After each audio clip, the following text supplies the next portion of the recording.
Peace. Peace and wisdom. It's the wise servant here, Pasun Paset, Mr. Solace.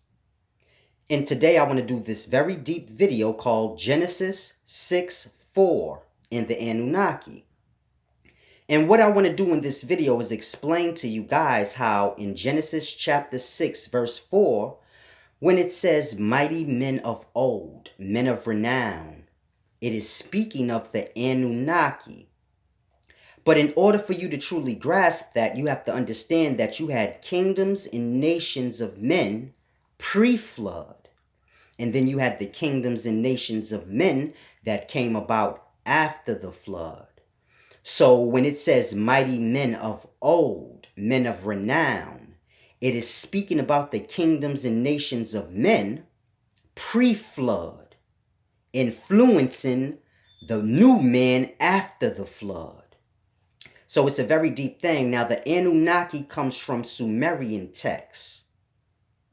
The Sumerians would be the nation of people pre-flood. So it's a very deep thing I want y'all to grasp when you hear the Anunnaki and things like this. This comes from Sumerian cuneiform texts, which, you know, they have the Enuma Elish, which is the creation story, and they have many different texts that cover the history of these Anunnaki. Now, we view the Anunnaki as a different race of man, but it's just a line of kingship. So you have different kings on earth in today times, ruling over different countries. The same way pre-flood, the Anunnaki would just be a line of kings. So you have Queen Elizabeth's line of kingship. Over in North Korea, you have their line of rulership. So the Anunnaki is just a line of rulership that was pre-flood. And this line of rulership intervened with man after the flood. So it's a deep thing I want you guys to grasp. Now, in order for you to truly understand, I want to read directly from the text. So we're going to go to Genesis chapter 6. Verse 4, and it says, there were giants on the earth in those days, and also afterward, when the sons of God came into the daughters of men, and they bore children to them. Those were the mighty men who were of old, men of renown. So you have to grasp, when it says mighty men of old, men of renown, it is speaking about men from pre-flood. Now, if you go to the beginnings of chapter 6, it says, or better yet, if you go to Genesis chapter 5, the last verse in chapter 5, which is 32, it says, and Noah was 500 years old, and Noah begot Shem, Ham, and Japheth. So I want you to grasp, it's speaking of pre-flood. Then chapter 6 says, now it came to pass, when men began to multiply on the face of the earth, and daughters were born to them, this is pre-flood, that the sons of God saw the daughters of men, that they were beautiful, and they took wives for themselves of all whom they chose.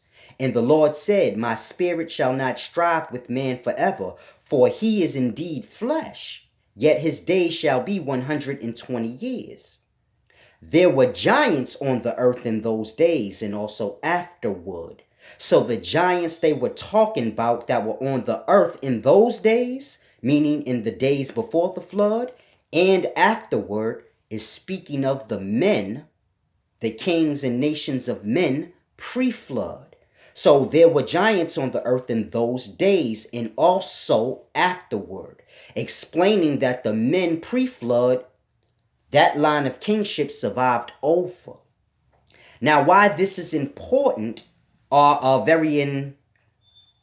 a weird thing is because you can say, I'll give you an example. You have like a solar cycle, and our star moves through different areas of space.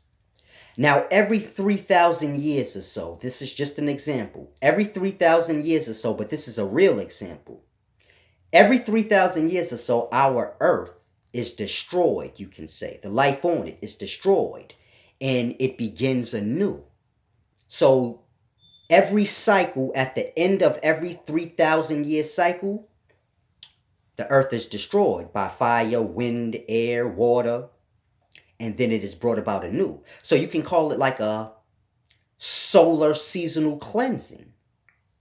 Now, what makes this weird is that at the end of every cycle, the earth is destroyed or the life on it. So to have a line of kings or men from pre-flood or pre-cycle, another cycle, survive over to the new cycle is kind of, it brings a big deal. It brings a big problem to the life. Because like I said, at the end of the cycle, the earth is destroyed and it comes about anew. You get new man and the beginnings all over again. Now, if pre-man survive and influence the new cycle, you get this rapidly happening all over again. So it's a very deep thing you have to grasp. After the flood, men were in their beginning stages of knowledge. But then you have the Anunnaki, which is pre-flood kings, kingdoms and nations of men, influencing the new cycle man. So it's a very deep thing. This causes a deep problem. This is what the Bible is speaking of. So the Sumerian cuneiform text, it covers things from the perspective of the kings, pre-flood. And the Bible takes off from where that history leaves off. So it gives you a quick brief synopsis or breakdown of pre-flood with Noah, Shem, Ham, and Japheth. And then it takes off where that left off, going into Nimrod and the beginning of kingdoms and nations being built again. So it's a very deep thing I want y'all to grasp when you're dealing with the Genesis chapter 6 verse 4, where it says mighty men of old. We think they're talking about like fallen angels and things like this, but it's speaking of real life and how men from one cycle of time, meaning pre-flood, survived and influenced the new cycle of man. They're supposed to start anew. You got the old influencing the new. Now you have to grasp, at the end of a cycle, when the earth is destroyed and new men is brought about, they're slightly different.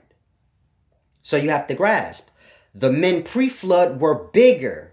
Now, whatever effects the flood had on the earth, it brings about the life, may be smaller.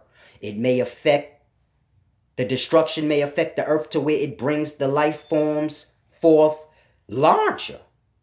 So pre-flood, man was larger. That's why it says there were giants in the earth in those days. Men were bigger in those days. And then the flood affected Earth's spirit, so to say, or the energies of Earth, causing men, the new men of the new cycle, to be slightly smaller. So it's deep. Our body temperatures, all of this has to do with the vortex of Earth.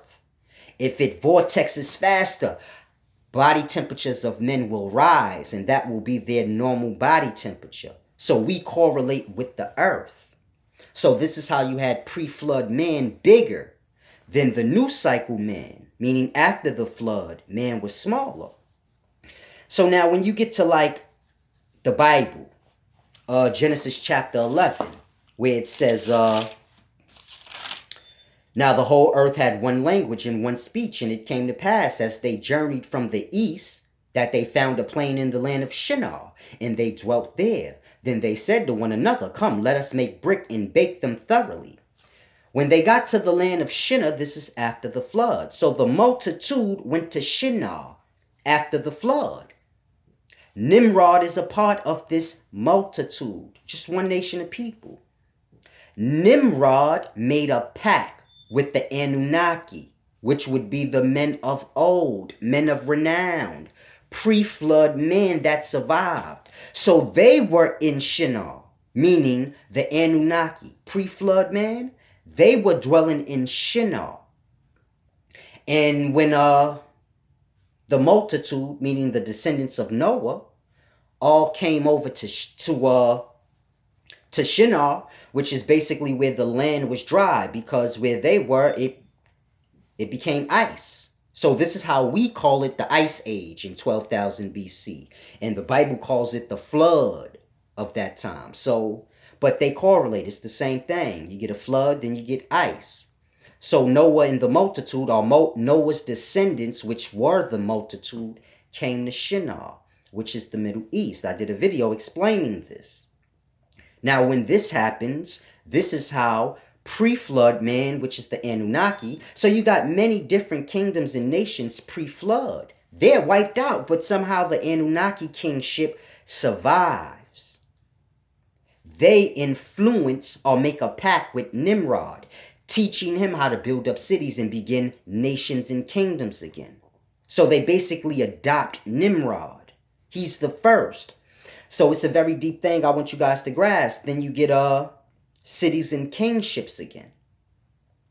Gods and lords, which equals kings and governments. So we view gods as this, it became this man in the sky. But in ancient times, a god was just the ruler of the city. The king was like the president, his face, his representative. And, you know, the lords were like the government, like the seat, the council of rulership. So it's the same system, we just have different words for it. But the Anunnaki, which were the men of old, they just influenced Nimrod. You can say made a pact with him. And all the different Anunnaki, meaning, you know, they have descendants as well. So as man is descending, or as man is living, dying, and having his descendants after the flood, the Anunnaki line of kingship, they're living, dying, having their ancestors. And their ancestors are, not their ancestors, but their descendants are continuing the same pact with man's descendants. So the same way, Babel. Because Babel is the name of the place where the tower was built. But it was called that because this is where Nimrod made the pact with the Anunnaki, which was Babel. That was his name, the individual king from that Anunnaki kingship line. His name was Babel. So this is why they called that place Babel. He influenced Nimrod, you know, to build up the kingdoms and nations again. But I guess they caught on too fast. And they begin to, you know, move along too fast in the wisdom. So then, you know, the men of old, the Anunnaki, Babel, they put a stop to that. So whenever man in the Bible comes across God or the Lord, then they build an altar and name that place after the name of the God or Lord. If you need proof for that, go to Genesis chapter 11, verse 8 through 9. This is where Nimrod and them built the tower. It says, "So the Lord scattered them abroad from there over the face of all the earth, and they ceased building the city. Therefore its name is called Babel, because there the Lord confused the language of all the earth." So the place is called Babel because that's the name of the Lord. Babel doesn't mean the Lord confused the language of man. Babel is the name of the Lord. And the place is called Babel because that's what he did.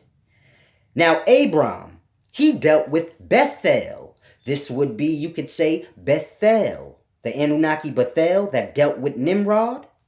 His descendants would be Bethel, and he influenced Abram. So if you go to Genesis chapter 12, the next chapter over, verse 7 through 8, it says, "Then the Lord appeared to Abram and said, 'To your descendants I will give this land.' And there he built an altar to the Lord who had appeared to him. And he removed from there to the mountain east of Bethel." So now the place has a name. "And he pitched his tent with Bethel on the west and Ai on the east. There he built an altar to the Lord and called on the name of the Lord." So Bethel was the name of that God. Now, if you confused on that and you like, no, it meant something else. Go to Genesis chapter 13, verse 2 through 5. So you can grasp that he called the place Bethel because that's where Abram had his first interaction with this Anunnaki man of old. Now, if you go to chapter 13, verse 2 through 5, it says, Abram was very rich in livestock, in silver and in gold. And he went on his journey from the south as far as Bethel, to the place where his tent had been at the beginning, between Bethel and A, to the place of the altar, the beginnings where his tent had been built, to the place of the altar which he had made there at first. And there Abram called on the name of the Lord. When you go to chapter 12 before it, it is explaining that whole thing so you can grasp. He built the altar there when he called on the name of the Lord, and they made their pact. And this is when he named that place Bethel, after the man of old, which would have been a descendant of Babel. Then you got Jacob. He dealt with Peniel. So if you go to Genesis chapter 32, now you can say Bethel's descendant, Peniel. He influenced Jacob. So the descendants of the Anunnaki is just influencing the descendants of man, generation after generation. So if you go to Genesis chapter 32, verse 29 through 30, it says, Genesis chapter 32, verse 29 through 30, it says, Then Jacob asked, saying, Tell me your name, I pray. And he said, Why is it that you ask about my name? And he blessed him there. When it says, and he blessed him there, that is to say, he asked him, why is you ask me about my name? But he blessed him with his name, meaning he gave him his name there. So Jacob called the name of the place Peniel, for I have seen God face to face and my life is preserved. So every time one of these Anunnaki men of old, meaning pre-flood man, comes into contact with after the flood man, that man builds an altar and calls that place after the name of God. Because now that God is influencing him to build up a city and a nation there. And this God is nothing more than the Anunnaki kings from pre-flood, that line of kingship. So this is why when you go to the Sumerian cuneiform kings list, it breaks down all the kings pre-flood. Let me rephrase that. The Anunnaki kings list, or the Sumerian kings list, which is breaking down the Anunnaki kingship. This is speaking of when our star was thrown from the Draconian constellation and how it got to this level of the sky, and then how men, blossomed on earth. And this would be the Anunnaki, the first civilized man. And, it breaks down how they begin to learn domestication and, domesticate the life themselves as well. This is how you get us, man. So this is all that's breaking down. The King's List, the Sumerian cuneiform text is breaking that down. What happened after that war in heaven? So when you hear like King Ut and Marduk and that whole war in heaven where we perceive it to be Nibiru, the red star, came into our solar system and collided and caused all this. That's not what it's explaining. It's explaining how the Draconian constellation and the Orion constellation had some kind of collision or feud. And this caused our star, which is the red star, which they called Nibiru. It's explaining how that star was knocked out of its constellation. And now our star is the only star that is not associated to any constellation. And it drifts around in the lower heavens, which is our solar system. So it's just explaining our solar system, and then how men begin to blossom on earth, and then they get wise, and then you get kingships and nations. Then they begin to domesticate the life, and domesticate themselves, and then it just explains all the crazy things that begin to transpire. And the king's list is just giving you all the kings of this time. So you can say it's like 432,000 years of kingship. And it's going from cycle to cycle, meaning this line of kings, they're surviving every end of the cycle flood or destruction of the earth. After the 3,000 years, they're surviving it for 432,000 years. So this is how they were able to survive in Noah times, because they've been doing this now. They understand every 3,000 years there's a destruction of earth. So at some point in time, they understand how to survive it now. And for 432,000 years, up into Noah's time, they're repeatedly surviving this flood, keeping record of the kings. So this is why the Sumerian kings list goes so far back. It's just breaking that down. Then when you get to the flood of our times, which is like Noah's time, well, Jesus' prophecy was for our times, in the end of the cycle of our times. But when you get to Noah times, this is just explaining how that pre-flood man, which is the Anunnaki, survived and came over to the new cycle, bringing the old ways to the new cycle. This is a solar spring cleaning, you can say. So the earth needs to begin anew. It don't need to begin anew with the dirty ass motherfuckers from old, excuse my language, influencing. So it's a deep thing that you have to grasp. It's a deep thing. We kind of confuse these things, and it's a matter of scholarship. Some people are into this, some people are into that text, and it's about puzzle pieces. You put them all together. Nothing's plagiarizing anything. Ancient Sumer is pre-flood, so they predate Kim and the Assyrians, all of these different nations. This is the descendants of Nimrod and what transpired after the flood. So the Sumerian people, they were either the first people after the flood that were influenced, or they were the literal pre-flood Anunnaki. One or the other. I believe the Sumerians were the pre-flood Anunnaki kings, and whatever survived of their past, they restored, or they got men of the new cycle to restore by teaching them the knowledge of old. And this is deeper than how we have it today with the religion. All of that came to just lock in that system of kingship. Governments, kings, and presidents, rulers. The whole religion thing and the God in the sky, this is just to lock in that whole control over the masses, because there's more population than the kingship. So there's a few kings that rule over the countries, but the population in these countries is so far more than the kings that you have to have the religion to kind of protect the king, lest the citizens of that land just overpower him and say, man, you ain't shit. You ain't tied into no God. That's just your ancestors that's dead. And they in the spirit ruling over other dead fucking spirits, and y'all sinning against the motherfucking life. And fuck that, nigga. We killing y'all and everybody gonna be equal and fair, you disrespectful, greedy fucks. Excuse my language. So I'm just painting the perspective for you. This is what will literally happen in life today.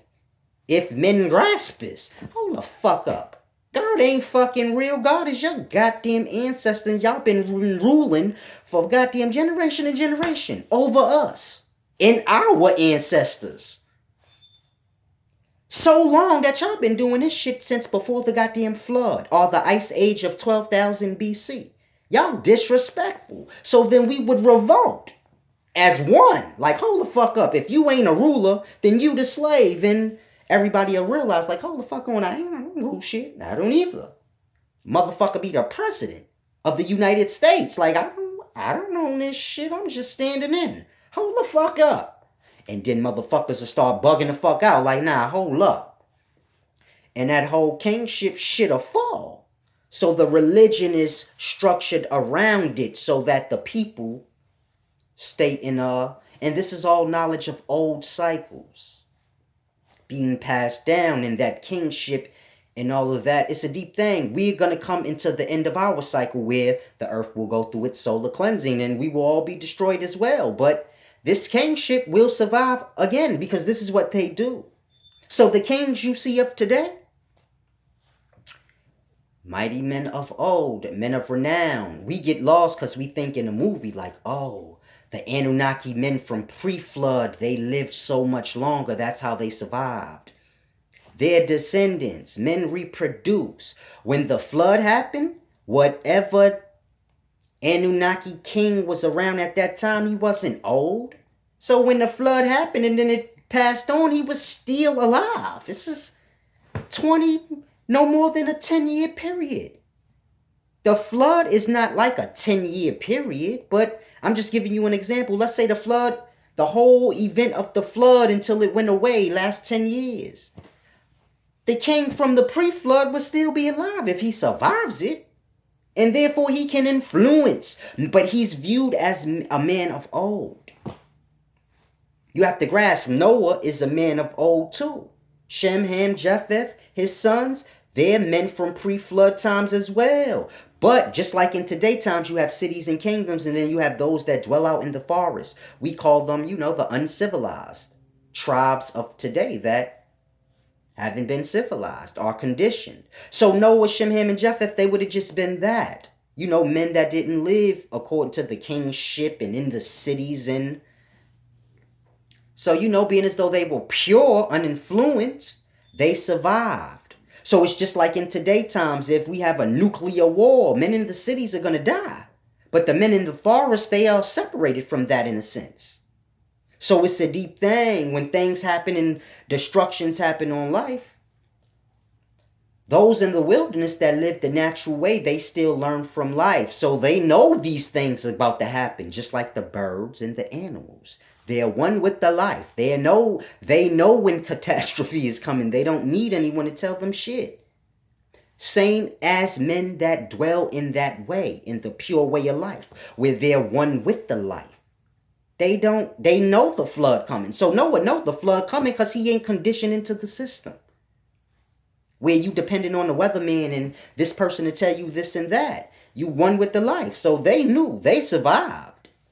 And the Anunnaki kings, they had this wisdom of astrology and all of this shit. And they've been surviving cycle after cycle for millennia. So they were going to survive it.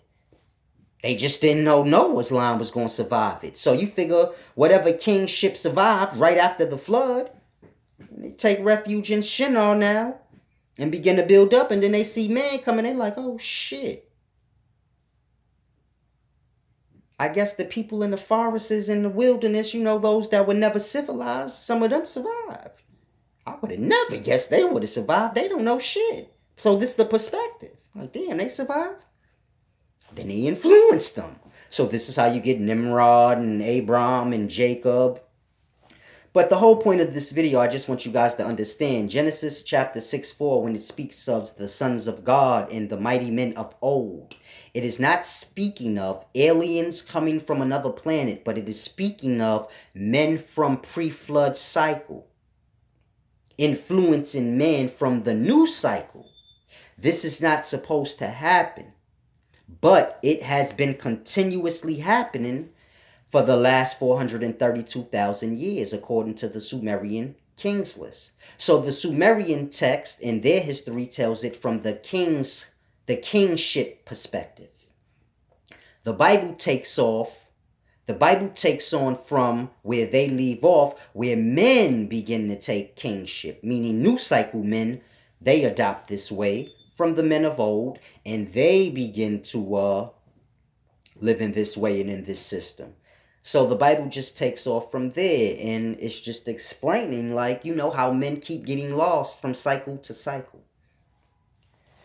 And it's a very deep thing, but we have all these different texts confused, discombobulated in a sense. We believe that Nibiru and the Red Star and the Anunnaki is a race of man, and Nibiru is a different star system, and it came to our star, and this is not what any of that is saying. It is telling you about the war in heaven between the Draconian constellation and the Orion constellation. And it's explaining why our star is the only star that's not a part of a constellation. Because this is something that wise men who acquire enough technology to observe the heavens would ask. Hold the fuck up. All the stars are clustered together in their own nations and packs. Why is our star alone? Just drifting the fuck around. So it's explaining that in the Sumerian text, and you know how men begin to keep a kingship and build nations. And the Anunnaki kingship is the longest running kingship that we have in life, meaning they're still here. The rulers that you see in today's times are all Anunnaki influenced, meaning mighty men of old. So you have to grasp. Now, I'm not saying pre-flood man is still alive from pre-flood time, but those from pre-flood that survived, they intermingled with new cycle man, after flood man. They breeded with them. The children that they had were raised and conditioned into the ways of the men of old.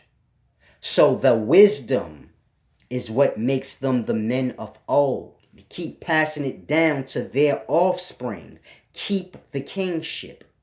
Keep the line. This is a millennial thing we've been doing. So now that new cycle man or the offspring, he's not a literal man of old, but he is from them. He has the wisdom.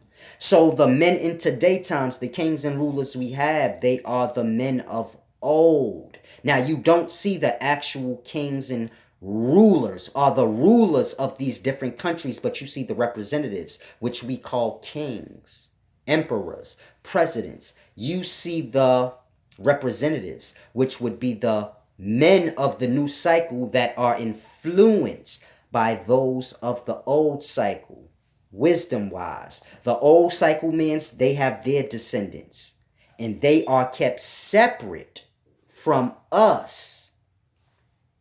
They influence us, meaning they raise individual men, meaning us, up to have that system of kingship and rulership. And then they are under the men of old.